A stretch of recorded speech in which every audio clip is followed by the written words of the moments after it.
Yo, what's up mga bay? Rada na turon maggulay na sadta. Inakbit mao ni atong mga ingredients.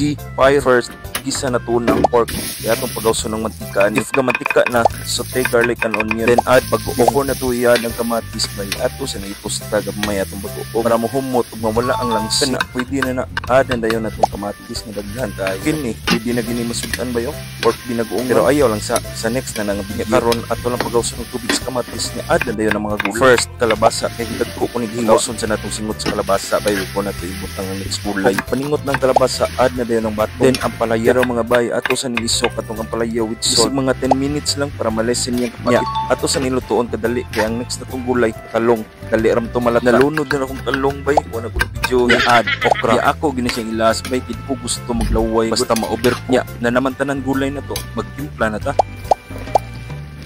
Ya karon ato na ning lutuon hangtod ning gawas sa mga duga sa gulay nang maglapot-lapot na ba. Then final touch sili atsal.